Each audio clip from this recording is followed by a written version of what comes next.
आमेन, hallelujah. प्रभु का धन्यवाद हो कि प्रभु ने एक अच्छा समय दिया है कि हम अपने घरों में भी बैठकर प्रभु के वचन को लाइव सुन सकते हैं। जैसे हम संडे को आराधनालय में आते थे, प्रार्थना घर में आते थे, हम बैठकर मिलजुल कर प्रभु की आराधना करते थे। अभी भी हम मिलजुल कर प्रभु की आराधना कर रहे हैं, चाहे हम अपने अपने घरों में हैं मगर परमेश्वर की उपस्थिति में हैं। इसके लिए मैं परमेश्वर का धन्यवाद, उसके पवित्र नाम की स्तुति करता हूं। प्रभु जी, प्रभु तेरा धन्यवाद हो। आइए हम जल्दी से वचन की ओर चलेंगे। इब्रानियों की पुस्तक उसका 10 अध्याय 35 वचन से लेकर 39 वचन तक हम पढ़ेंगे। 35 वचन से लेकर 39 वचन तक हम पढ़ेंगे। उसके बाद हम इसके ऊपर थोड़ा समय मनन करेंगे कि हमारा परमेश्वर हमारे साथ क्या बात करना चाहता है। मेहरबानी से पढ़े। इसलिए अपना हियाव न छोड़ो, क्योंकि उसका प्रतिफल बड़ा है। क्योंकि तुम्हें धीरज धरना आवश्यक है, ताकि परमेश्वर की इच्छा को पूरी करके तुम प्रतिज्ञा का फल पाओ। क्योंकि अब बहुत ही थोड़ा समय रह गया है, जबकि आने वाला आएगा और देर न करेगा। पर मेरा धर्मी जन विश्वास से जीवित रहेगा, और यदि वह पीछे हट जाए तो मेरा मन उससे प्रसन्न न होगा। पर हम हटने वाले नहीं कि नाश हो जाएं, पर विश्वास करने वाले हैं कि प्राणों को बचाएं। Praise God. प्रभु इस वचन के द्वारा आप सबको आशीष दे। अभी हमने इब्रानियों की पत्री में पौलुस के द्वारा लिखा हुआ पत्र जो अब पढ़ा है, खत्म हमने पढ़ा है, उसमें 35 वचन को हमने लिया है। इसलिए अपना हियाव न छोड़े।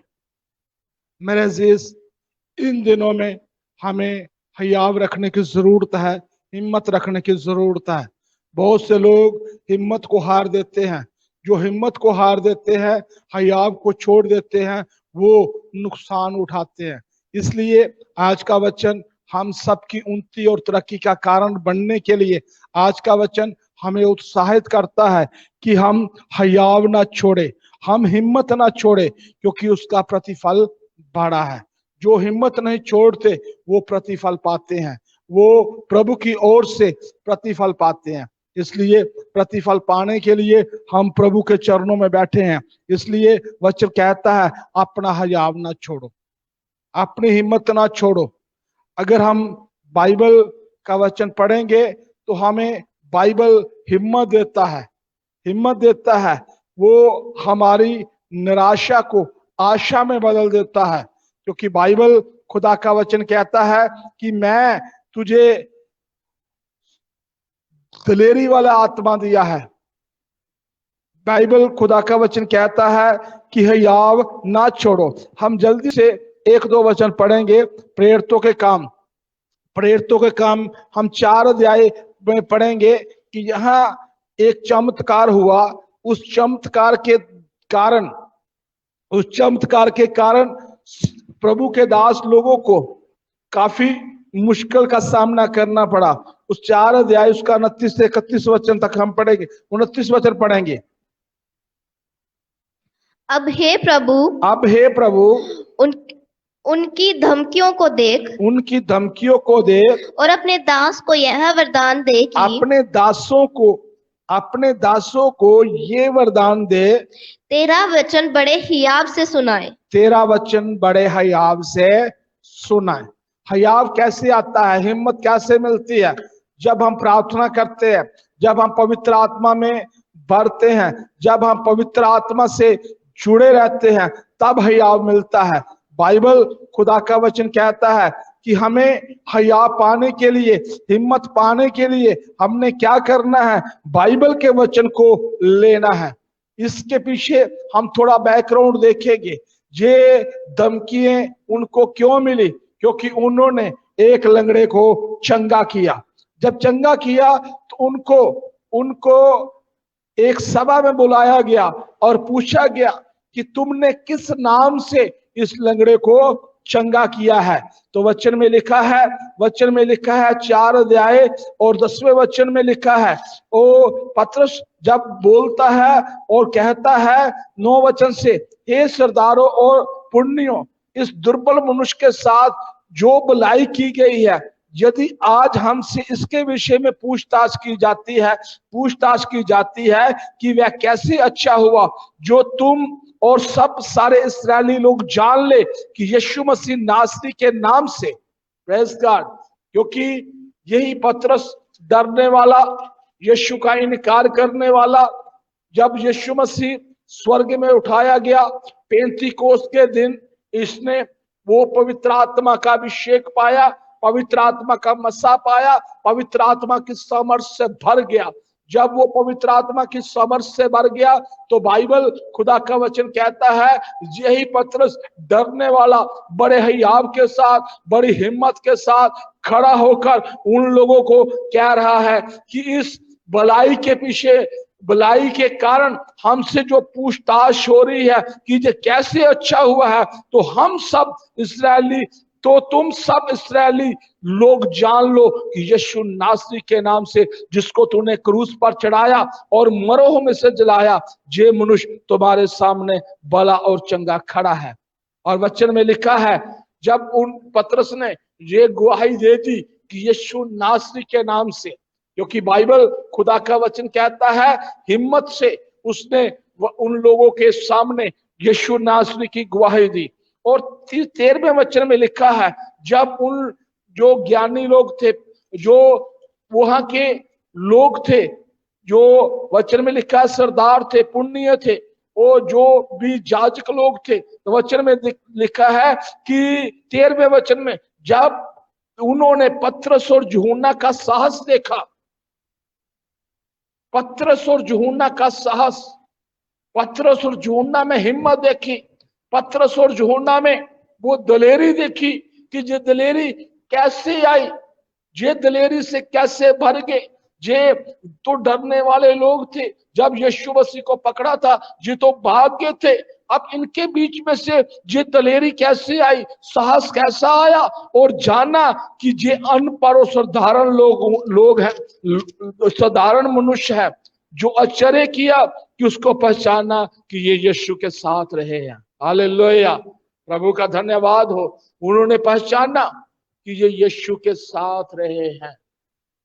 इन्होंने यीशु के साथ वो बड़े कामों को देखा है कि जो यीशु मसीह ने अपनी मिनिस्ट्री में किए, सेवकाई में किए, और वचन में लिखा है उन कामों के कारण उन्होंने भी ये जमान लंगड़े को चंगा किया। मेरे अजीज, बाइबल में लिखा है इस घटना के कारण इनके ऊपर ये परेशानी आई। अब ये चेला लोग एक स्थान में इकट्ठे हो गए हैं, इकट्ठे होकर ये अपने परमेश्वर से प्रार्थना करने के लिए जा रहे हैं और कह रहे हैं, हे प्रभु, उनकी धमकियों को देख, उनकी धमकियों को देख, और अपने दासों को ये वरदान दे, अपने दासों को ये वरदान दे कि तेरा वचन बड़े हयाव से सुनाए। हालेलुया। सचमुच जब प्रभु हमें मौका दे प्रभु के वचन की सेवकाई करने के लिए, तो सचमुच हम प्रभु के वचन को बड़े हयाव से सुनाए। जब प्रार्थना के लिए प्रभु हमें मौका दे, हम बड़े हयाव के साथ, विश्वास के साथ, भरोसे के साथ प्रार्थना करें, क्योंकि बाइबल में लिखा है जब हयाव के साथ आप प्रार्थना करेंगे तो प्रभु अपने नाम के निमित्त उस बीमार को चंगा करेगा, उस रोगी को चंगा करेगा, उसको छुटकारा देगा। और बाइबल में लिखा है, तो वचन में लिखा है कि अब हे प्रभु, उनकी धमकियों को देख और अपने दासों को वरदान दे कि तेरा वचन बड़े हयाव से सुनाए।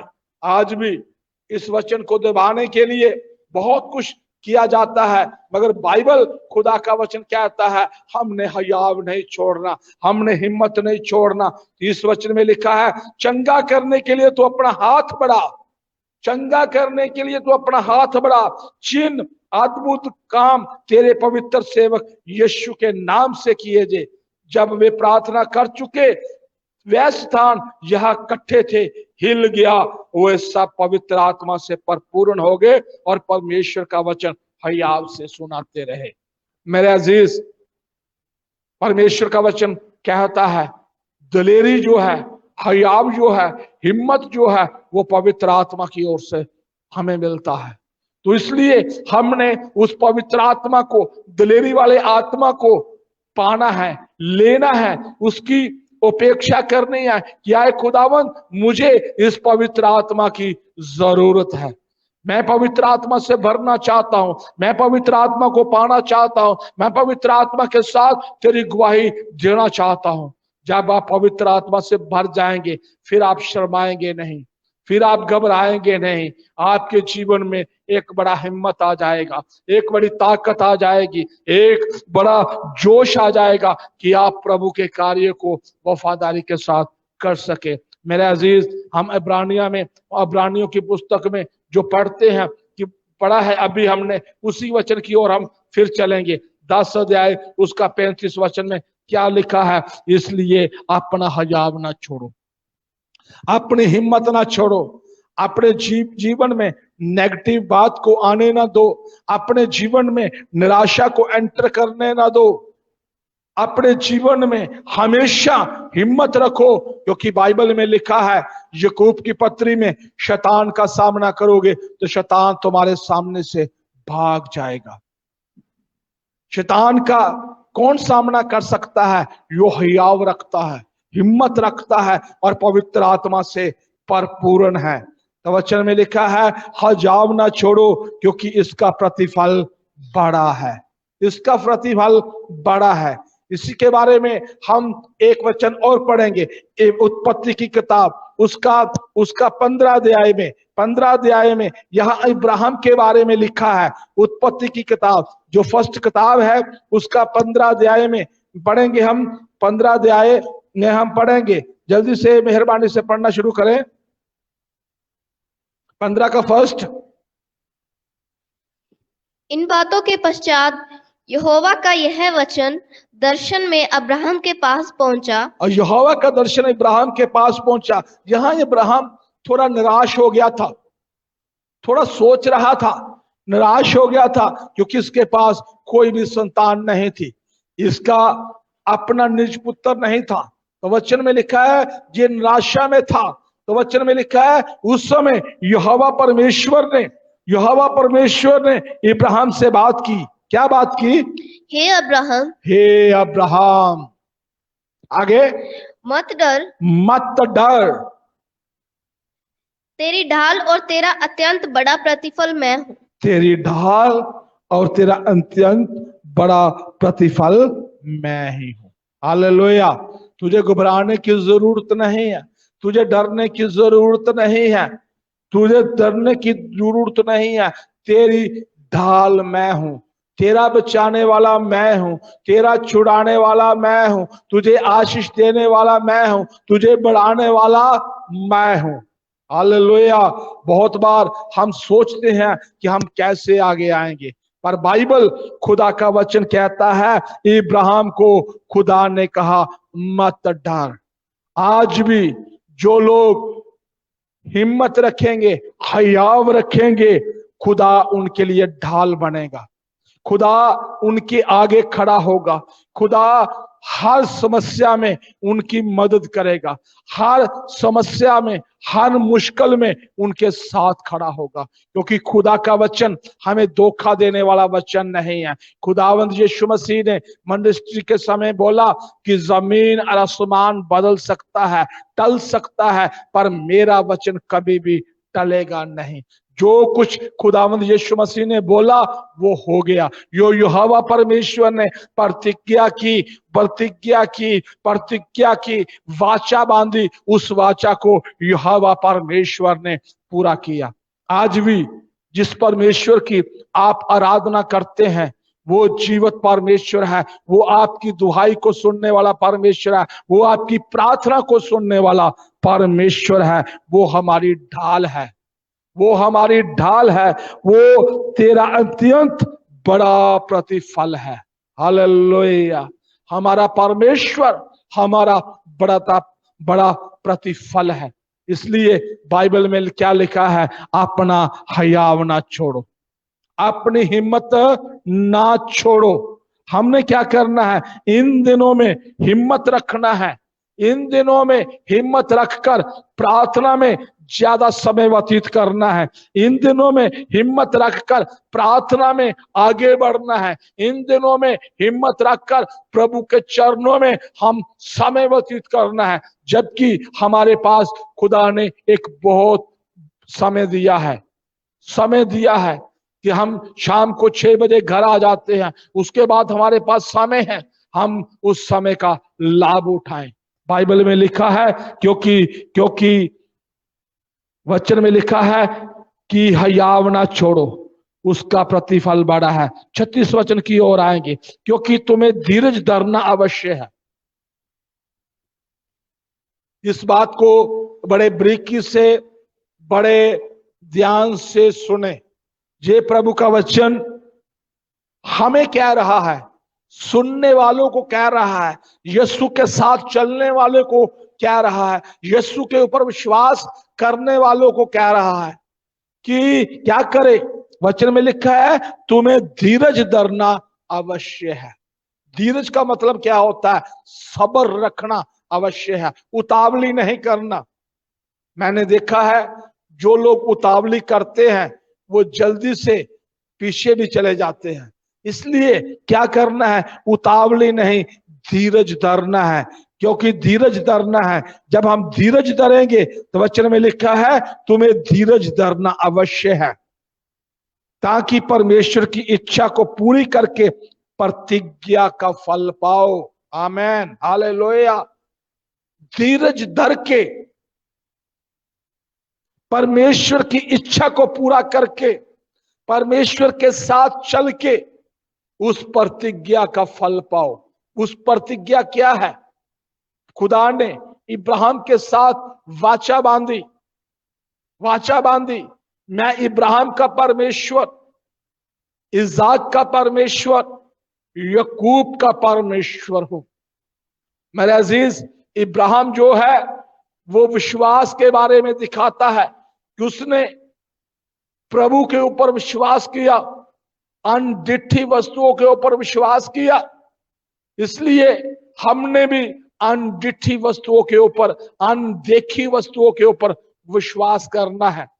और बाइबल में लिखा है कि इब्राहिम ने खुदा के वचन का आदर किया। जब खुदा ने बोला, अपने देश, अपने कुटुंब, अपने घराने को छोड़ और मेरे पीछे चल, जो देश मैं तुझे दिखाऊं वहां जाकर रह। इसने कोई किंतु परंतु नहीं किया, पर बाइबल कहती है इसने विश्वास गिना, विश्वास किया, विश्वास ही इसके लिए धार्मिकता बन गया। मेरे अजीज, इसाक के बारे में देखते हैं। इसाक एक आज्ञाकारी शख्स था, जिसने अपने पिता की आज्ञाकारी की, यहां तक कुर्बान होने तक भी वेदी के ऊपर लेट गया। और वचन में लिखा है कि हमें भी आज्ञाकारी करना है।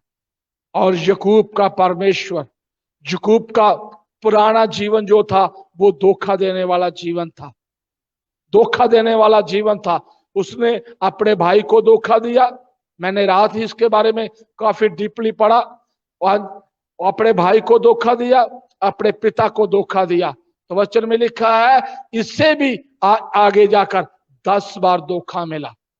फिर इसने क्या किया, जब ये वापस आ रहा था अपने मामा के लबान के घर से, बहुत सी आशीषें पाकर और बेटे पाकर, और वचन में लिखा है और रात को इसने एक मल्ल युद्ध किया। और वचन में लिखा है वो मल्ल युद्ध एक स्वर्गदूत उसके साथ करता रहा सारी रात। मल्ल युद्ध का मतलब क्या है, मल्ल युद्ध का मतलब क्या है, किसने आशीष को प्राप्त किया। आज भी हमारे जीवन में बहुत सा मल्ल युद्ध चलता है। हमारी अभिलाषाएं, हमारी कामनाएं, हमारी इच्छाएं हमारे साथ रोज मल्ल युद्ध करती है, मगर हम उसके ऊपर विजय नहीं पा सकते। अगर अगर मल युद्ध कर रहे हैं, तभी तो याकूब का नाम इज़राइल पड़ा। इज़राइल पड़ा, इसने पूरी रात मल युद्ध किया और मल युद्ध करने के बाद आशीष को पाया। अगर आपके जीवन में बहुत सी कामनाएं वो गर्भवती होती हैं, अभिलाषाएं गर्भवती होती हैं, बहुत सी इच्छाएं वो हमारे मन में आ जाती हैं, तो इसके ऊपर हमने याकूब की मानद मल युद्ध कर कर जय पाना है, आगे बढ़ना है। जब आप जय पाएंगे तो सचमुच वो इब्राहिम का परमेश्वर, वो इज़ाक का परमेश्वर, याकूब का परमेश्वर, जिनको खुदा ने आशीष दिया। मेरे अजीज, बाइबल खुदा का वचन कहता है कि इब्राहिम का परमेश्वर जो है वो हमारा परमेश्वर है। इज़ाक का परमेश्वर जो है आज्ञाकारी करने वाले लोगों का परमेश्वर है। और याकूब का परमेश्वर जो अपनी इच्छाओं के ऊपर, अपनी अभिलाषों के ऊपर जयवंत होते हैं, वो याकूब का परमेश्वर हमारा परमेश्वर है। तो वचन में लिखा है धीरज को पूरा काम करने दो, धीरज को पूरा काम करने दो। और वचन में लिखा है जब हम धीरज धरेंगे तो हम उसकी इच्छा को भी पूरा करेंगे। अगर हम उतावली करेंगे तो हम उसकी इच्छा को भी पूरा कर नहीं सकते। किसी के साथ याकूब की पत्री में हम एक दो वचन पढ़ेंगे। याकूब की पत्री में 5 अध्याय, उसका 5 अध्याय जल्दी से निकालेंगे उसका 5 अध्याय, याकूब की पत्री उसका 5 अध्याय, उसका 7 वचन से लेकर हम 11 वचन तक पढ़ेंगे। जल्दी से पढ़ें। इसलिए हे भाइयों प्रभु के आगमन तक धीरज धरो। आमीन, हालेलुया। इतनी बड़ी बात है कि प्रभु के आने तक धीरज धरो। जब तक प्रभु ना आए प्रभु के साथ चलते रहो। पिछली बार हमने सुना था हनोक के बारे में, एलिया के बारे में, और जो लोग प्रभु के साथ चलते थे वो जिंदा ही स्वर्ग में उठाए। और बाइबल कहती है इसलिए हे भाइयों प्रभु के आगमन तक क्या करो, धीरज धरो। हालेलुया। हमें प्रभु के आने तक धीरज धरना है, हिम्मत रखना है, धीरज धरना है और धीरज के साथ प्रभु के साथ चलना है। पढ़े आगे जल्दी से। देखो किसान पृथ्वी की बहुमूल्य फसल की आशा रखता हुआ प्रथम और अंतिम वर्षा होने तक धीरज धरता है। आमीन। यहाँ एक एग्जाम्पल दिया गया है, किसान जो है फसल की आशा रखता हुआ पहली और आखिरी बारिश तक धीरज धरता है। इसलिए बाइबल कहती है हमें धीरज धरना बहुत जरूरी है। 8वां वचन पढ़े। तुम भी धीरज धरो और अपने हृदय को दृढ़ करो, क्योंकि प्रभु का आगमन निकट है। प्रभु का आगमन निकट है। प्रभु बहुत जल्द आने वाला है। यीशु मसीह बहुत जल्द आने वाला है। जैसे हम पूरी दुनिया में देखते हैं कैसे सुनामी आ रही है, कैसे महामारी आ रही है, कैसे तबाही हो रही है, क्योंकि वचन में लिखा है, बाइबल खुदा का वचन कहता है कि यीशु मसीह के आने के समय से पहले ये सब कुछ होगा। बाइबल खुदा का वचन कहता है कि तुम धीरज धरो, अपने हृदय को दृढ़ करो, अपने हृदय को मजबूत करो, क्योंकि प्रभु का आगमन निकट है। 9वां वचन पढ़े। हे भाइयों एक दूसरे पर दोष ना लगाओ, ताकि तुम दोषी ना ठहरो। आगे देखो हाकिम द्वार पर खड़ा है। हाकिम दीवार पर खड़ा है, न्यायी दीवार पर खड़ा है। मेरे अजीज, वो न्यायी के सामने, उस न्याय आसन के सामने एक दिन जब हम खड़े होंगे तो बाइबल खुदा का वचन कहता है कि हमने क्या करना है, दृढ़ता से प्रभु के साथ चलना है। इसका हम 10वां वचन पढ़े। हे भाइयों जिन भविष्यवक्ताओं ने प्रभु के नाम से बातें की, उनको दुख उठाने और धीरज धरने का एक आदर्श समझो। उनको दुख उठाने और धीरज धरने का एक आदर्श समझो। बाइबल में वचन में लिखा है, दाऊद कहता है जबूर में, मैं धीरज के साथ यहोवा की बाट जो रहा हूं। जिन खुदा के लोगों ने धीरज के साथ खुदा की बाट जोआ और खुदा के पीछे चले, और वचन में लिखा है कि उसको अपना आदर्श मानो, उसको अपना मॉडल मानो। जब हम उसको अपना आदर्श मानेंगे, मॉडल मानेंगे, तो प्रभु हमें ब्लेस करेगा और हमें आशीष देगा। वचन में लिखा है, देखो धीरज धरने वालों को धन्य कहते हैं। आमीन, हालेलुया। यहां एक बहुत बड़ी बात लिखी है 11वें वचन में। 11वें वचन में क्या लिखा है? इस वचन को बड़े बारीकी से पढ़ें, अपनी बाइबल उठाएं, बाइबल में से पढ़ें। क्या लिखा है? देखो हम धीरज धरने वालों को धन्य कहते हैं। हालेलुया। धीरज धरने वालों को क्या कहते हैं? धन्य। जो धीरज के साथ प्रभु के साथ चलता है वो मुबारक है। मुबारक से दा हाल जानो, यहोवा उते भरोसा जिसदा। इसलिए ऐसी की करना है, धीरज के साथ प्रभु के साथ चलना है। और वचन में लिखा, देखो हम धीरज धरने वालों को धन्य कहते हैं। तुमने अय्यूब के धीरज के विषय में सुना है। हालेलुया। क्योंकि प्रभु की ओर से उसका प्रतिफल हुआ, उसे भी जान लिया है। यहां अय्यूब के बारे में थोड़ा लिखा है। अय्यूब के ऊपर विपत्ति आई, परेशानी आई। वो एक बहुत धनी आदमी था और प्रभु के साथ चलने वाला था, प्रभु की इच्छा को पूरा करने वाला था और प्रभु के साथ जीवन व्यतीत करने वाला था, उसकी आज्ञा को मानने वाला था, उसके लिए बलिदान चढ़ाने वाला था और अपने बच्चों के साथ बैठकर प्रार्थना करने वाला था। ये बहुत खास बातें अय्यूब के जीवन में थी। फिर भी इन बातों के कारण इसके ऊपर क्या आ गई? विपत्ति आ गई, परेशानी आ गई, सब कुछ खत्म हो गया। खत्म होने के बाद वचन में लिखा है, उसने कहा तूने लिया, तेरा नाम मुबारक, तेरा नाम धन्य। उसकी पत्नी निराश होकर अपने पति के खिलाफ बोलने लगी। वो कहता है हम अच्छा लेते हैं, बुरा भी लेना हमारा हक है। और वचन में लिखा है, यहां तक सिर से लेकर पांव तक उसका जिस्म फोड़ों से भर गया, वो खाक में बैठ गया। और वचन में लिखा है 19-25 में कहता है, मेरा छुड़ाने वाला जिंदा है। आमीन, हालेलुया। अय्यूब कहता है मेरा छुड़ाने वाला जिंदा है।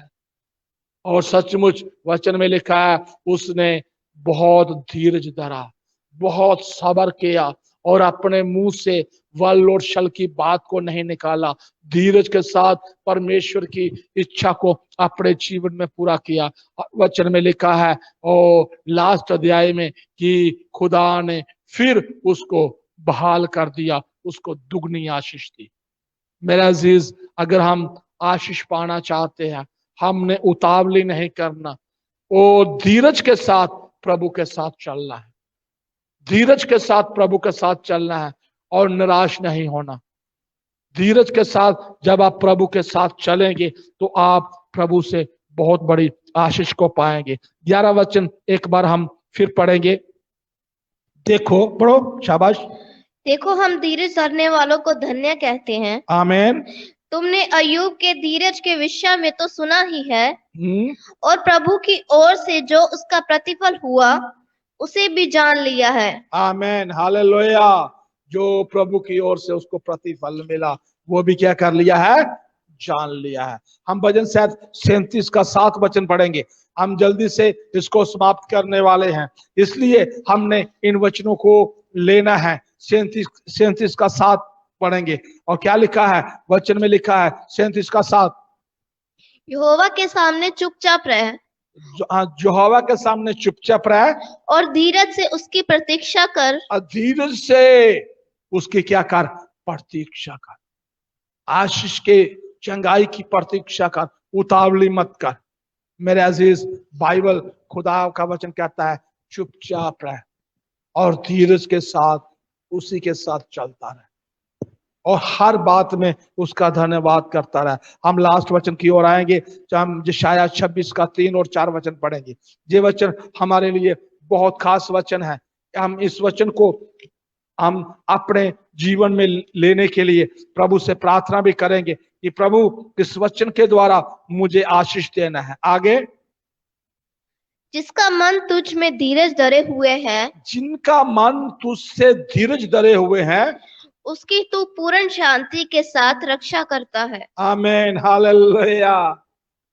वचन में लिखा है जिनका मन तुझसे धीरज धरे हुए हैं, उसकी तू पूर्ण शांति के साथ रक्षा करता है।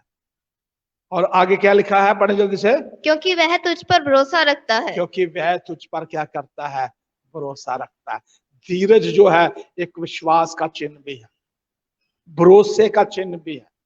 हमने क्या करना है, धीरज के साथ प्रभु के साथ चलना है। और वचन में लिखा है जो धीरज के साथ चलते हैं और हमारा खुदा उनके साथ ये वादा करता है कि मैं शांति के साथ उसकी रक्षा करता हूं। चौथा वचन पढ़े। यहोवा पर सदा भरोसा रख, हाँ, क्योंकि प्रभु यहोवा सनातन चट्टान है। हालेलुया। यहोवा पर भरोसा रख। आज हमने खुदा के ऊपर भरोसा करना है। जब हम खुदा के ऊपर भरोसा करेंगे तो हमारा खुदा हमें कभी भी शर्मिंदा होना नहीं देगा। भरोसा रखने का अर्थ है कि हमारा मन प्रभु की ओर लगना चाहिए। हम प्रभु की बातों को आगे रखें, उसको बोलते हैं भरोसा। हम प्रभु की बातों को आगे रखें और दया के लिए प्रभु की ओर अपनी आंखें लगाकर रखें। क्योंकि भजन शायद 34 में लिखा है जितनों ने उसकी ओर देखा उन्होंने ज्योति पाया, वो कभी भी शर्मिंदा नहीं हुए। हमारी आंखें परमेश्वर की ओर लगी रहनी चाहिए।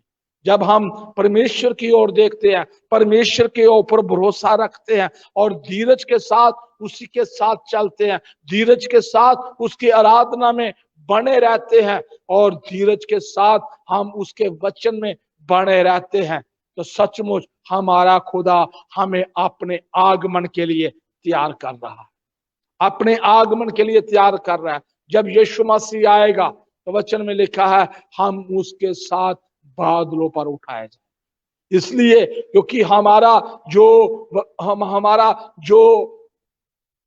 प्रभु है वो हमें कभी भी निराश नहीं होने देता। इसलिए बाइबल कहता है कि खुदा का वचन कहता है कि हमने धीरज के साथ उसी के साथ चलना है और उसी के ऊपर भरोसा रखना है। हम पढ़ते हैं, फिर वहां आ जाएंगे, उसको हम समाप्त करने वाले हैं। क्योंकि तुम्हें धीरज धरना अवश्य है ताकि परमेश्वर की इच्छा पूरी करके तुम प्रतिज्ञा का फल पाओ। क्योंकि अब थोड़ा ही समय रह गया है, आने वाला आएगा, देर ना लगाएगा। मेरे अजीज, हमारा प्रभु यीशु मसीह जल्द आने वाला है। उसके लिए अपने आप को तैयार करें, अपनी कमियों को निकालें, अपने जीवन को हर रोज पवित्र करें, हर रोज प्रभु के सिंहासन के सामने लेकर आए और प्रभु से बोले कि प्रभु मुझे प्रार्थना करनी सिखा, प्रभु मुझे अपने साथ चलना सिखा, क्योंकि आने वाला आएगा, देर ना लगाएगा। क्योंकि प्रभु देर लगाने वाला नहीं है, वो हमारी अपेक्षा कर रहा है कि हम जल्दी से तैयार हो जाएं, हम जल्दी से उसके लिए रेडी हो जाएं। जब हम उसके लिए रेडी होंगे वो आएगा। 38 वचन में लिखा है मेरा धर्मी जन विश्वास से जीवित रहेगा। आमीन। हम खुदा के धर्मी जन हैं और क्योंकि वचन में लिखा है धर्मी जन की प्रार्थना के प्रभाव से बहुत कुछ हो सकता है। याकूब की पत्री में लिखा है एलिया हमारे साथ हमारे समान दुख सुख भोगी मनुष्य था, दुख सुख भोगी मनुष्य था। एलिया के ऊपर बहुत मुश्किल आए और वचन में लिखा है उसको खुदा ने अपना धर्मी जन बोला, हमारे समान दुख सुख भोगने वाला मनुष्य था। और सचमुच आप भी धर्मी जन हैं, दुख सुख में भी प्रभु में बने रहें और पीछे ना हटे। और यदि पीछे हट जाएं तो मेरा मन उनसे प्रसन्न ना होगा। अगर हम पीछे चले जाएंगे, प्रभु को छोड़ देंगे, डगमगा जाएंगे, तो प्रभु का मन प्रसन्न ना होगा। 39 वचन में लिखा है, हम हटने वाले नहीं कि नाश हो जाएं, पर विश्वास करने वाले हैं अपने प्राणों को बचाएं। आमीन, हालेलुया। अपने प्राणों को बचाएं, हम पीछे हटने वाले नहीं। मेरे अजीज, जो लोग हयाव रखते हैं वो लोग प्रतिफल पाते हैं। जो लोग धीरज धरते हैं वो लोग प्रतिफल पाते हैं। जो लोग प्रभु की इच्छा को पूरा करते हैं वो प्रतिफल पाते हैं। जो लोग खुदा के ऊपर भरोसा करते हैं वो प्रतिफल पाते हैं। मेरे अजीज, आज हमने अपना भरोसा इन दिनों में खुदा के ऊपर रखना है। जो काम मनुष्य नहीं कर सकता वो काम खुदा कर सकता है। इसलिए आपने इन दिनों में खुदा के ऊपर भरोसा करना है, क्योंकि जो खुदा के ऊपर भरोसा करेगा, हयाव रखेगा और प्रतिफल पाएगा। मेरे अजीज, बाइबल कहती है कि हमने पीछे नहीं हटना बल्कि प्रभु के साथ चलते रहना। हमने निराश नहीं होना, आशा के साथ, भरोसे के साथ आगे बढ़ना है। इसलिए बाइबल कहती है, वचन कहता है, अपना हयाव न छोड़ो, उसका प्रतिफल बड़ा है। इब्राहिम को खुदा ने बोला, इब्राहिम तू निराश हो चुका है। अगर 15 अध्याय के अगले वचन को पढ़ेंगे फिर आपको पता चलेगा। वहां लिखा है, इब्राहिम को बोला, मत डर, मत डर, मैं तेरी ढाल हूं। आज भी परमेश्वर मेरी और आपकी ढाल है, मेरे और आपके आगे खड़े होने वाला है, मेरे और आपकी लड़ाई लड़ने वाला है, मेरे और आपकी समस्या के आगे खड़े होने वाला हमारा जिंदा खुदा है। इसलिए क्या करें, प्रभु के साथ चलें, प्रभु की इच्छा को पूरा करें और प्रभु का धन्यवाद करें। प्रभु इन वचनों के द्वारा आप सबको आशीष दे। आइए हम अपनी आंखें बंद करेंगे, सिरों को झुकाएंगे। आइए